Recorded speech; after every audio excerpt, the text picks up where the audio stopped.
20 today for all. The Ministry of Finance projects a shortfall in revenue collection in the 2020-2021 financial year, depending on the COVID-19 severity. Uganda Revenue Authority initially projected to collect 21 trillion shillings in tax revenue, but the situation now warrants some form of adjustment. As an economy, we need to see how to boost our economy, because given that the expenditure is about 45 trillion and URA is expected to bring in 21 trillion, which will not happen, is because of COVID. Parliament and Uganda should expect that we may have to sit down again and relook at those numbers after we have assessed the impact of COVID. While launching the Uganda Business Impact Survey 2020 by the United Nations Capital Development Fund, Trade Minister Milly Nalukwago announced strategies to rebuild the country's commerce, now impacted by the COVID-19 pandemic. So through training that we are going to offer, through private sector foundation, through trade, Uganda Investment Authority, all these are training MSMEs.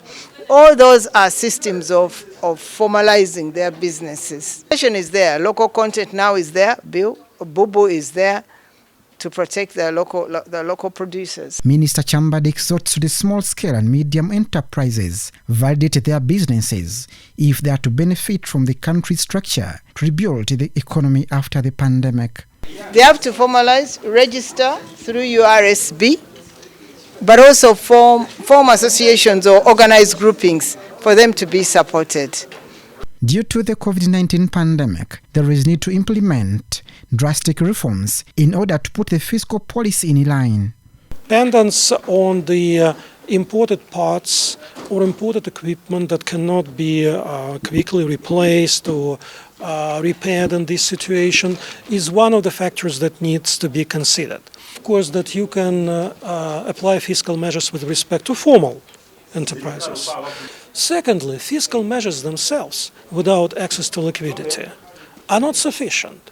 Gideon Badago of the Private Sector Foundation says there should be a program to refinance small companies, which seem to be the economy's backbone. If businesses, especially the small businesses in the informal setting, if they are going to remain afloat, they need to ride on the wings of the giants.